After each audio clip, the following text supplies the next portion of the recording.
Hello everyone, welcome to my vlogs. तो ये मेरा फर्स्ट व्लॉग है जिसको ऑफिशियली मैं यूट्यूब पर अपलोड करूँगी। तो जैसे जैसे आप मेरे व्लॉग्स देखोगे आपको पता चलेगा मेरी लाइफ के बारे में। बट आज का व्लॉग होगा इस बारे में कि मैं अपने फ्रेंड से मिलने जा रही हूँ all the way from Ghaziabad, that's in UP, to Jind in Haryana. तो हमें टोटल 2 फ्रेंड्स से मिलना है। जो फर्स्ट फ्रेंड है वो मेरी रूममेट भी थी हॉस्टल में, उसका नाम है Parul Chaudhary. We have same names right and we were roommates. तो आज का व्लॉग इस बारे में होगा कि मैं उससे कैसे मिली, कैसे पहुंची और हमने साथ में क्या क्या मस्ती की। तो स्टे ट्यून्ड। तो मैं बस से जा रही हूँ जींद। मैं गाज़ियाबाद से पहले करनाल आ गई थी, वहाँ मेरे चाचा चाची रहते हैं। तो करनाल से बस लेकर मैं पहुँच रही हूँ जींद। तो जींद पहुंचने के बाद पारुल चौधरी के पापा मतलब अंकल मुझे रिसीव करने आ गए थे और पारुल अपने घर के बाहर मेरा वेट कर रही थी। I was super super super excited to meet her. Just look at my excitement guys, it's been months just hostel छोड़े हम फर्स्ट टाइम ऐसे अच्छे से मिल रहे हैं।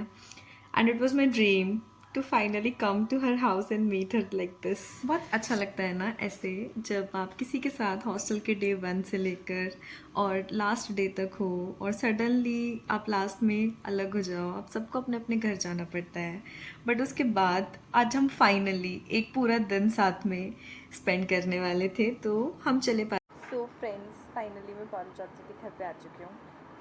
लेट मी शो यू कैसे दिखती है Parul Chaudhary. She was my roommate. अब वो पतली हो चुकी है, उसने मुझे धोखा दिया है और वो पतली हो चुकी है। मीट पारुल चौधरी।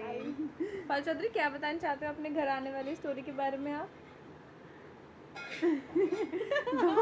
2 साल से मेरे कान खा लिए थे तुमने कि मैं आऊँगी आऊँगी। So finally the day arrived, you have arrived now. अब मैं पीछे की सुन बताती हूँ, ये सच्चाई नहीं है। सच्चाई ये है कि पारुल चौधरी पहले बिल्कुल नहीं चाहती थी कि मैं उसके घर आऊँ। फिर धीरे धीरे समय के साथ पारुल चौधरी बदली, उसे मेरी यानी पारुल पाल की इम्पोर्टेंस रियलाइज हुई। तो पारुल चौधरी आज मुझे बहुत सारी जगह घुमाने वाली है, उस सबको हम अपने पारुल चौधरी मुझे सिखा रही है कि इतने सारी घी के साथ खाना कैसे खाते हैं। इसको कहते हैं रोटी चूरमा। ओके, सुंदर हो गई ना हमारी पारुल चौधरी पहले से। खाने से फ्री होकर हमारा नेक्स्ट प्लान था गांव में जाकर खेत देखना।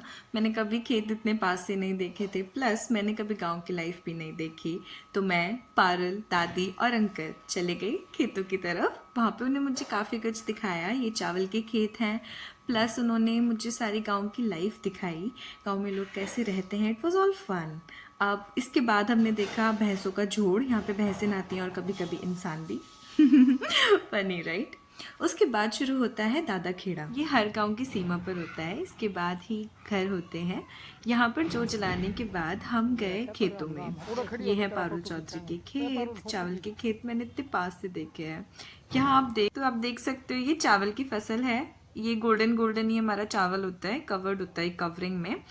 तो ये सब कुछ मेरे को अंकल ने बताया था और मुझे लिटरली ऐसा लग रहा था कि 8th स्टैंडर्ड में वो जो एग्रीकल्चर का यूनिट था ना, that has come to life. तो इसको छील के मैंने चावल निकाल कर भी देखा, टूट गया था मुझसे, पूरा नहीं निकला। अभी आप देखोगे छिल ही नहीं रहा था मुझसे। फिर फाइनली वो छिला और मैंने देखा, इवन मैंने खाया भी थोड़ा सा चावल। It was good. तो बहुत सारे प्रोसीजर्स होते हैं इसको मैनुअली करने के। देखो मैं यहाँ पर दिखा भी रही हूँ थोड़ा सा टूटा हुआ चावल जो मुझसे निकला था। मैनुअली भी कर सकते हैं और वाया मशीन्स भी कर सकते हैं।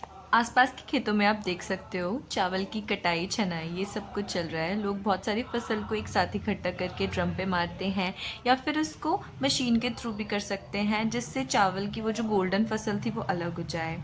इन खेतों के बाद हम दूसरे खेतों पे गए जहाँ पर हमें पानी का रजवाया पार करना था। तो आप देख लेना आगे मेरी क्या हालत हुई थी उसमें।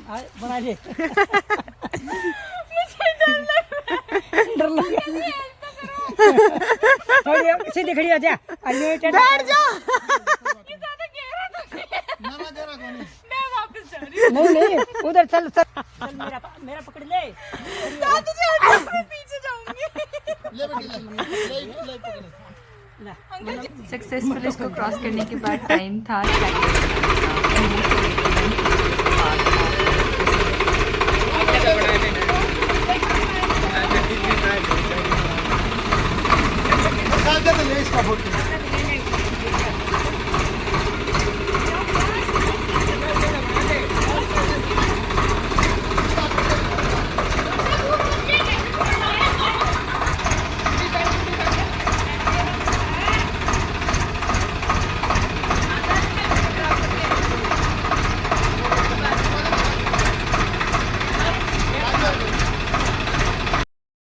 पूरा गांव देखकर और सबसे मिलकर हम वापस आ गए थे जींद। जींद में सबसे फेमस है ये रानी तालाब। इसकी स्टोरी है कि ये मार्केट प्लेस जो है यहाँ पर पूरा राजा का महल हुआ करता था। रानी सुरंग से महल से लेकर रानी तालाब तक जाती थी स्नान करने, अपनी पूजा अर्चना करती थी एक मंदिर में जो अभी भी यहाँ पर है, राम दरबार।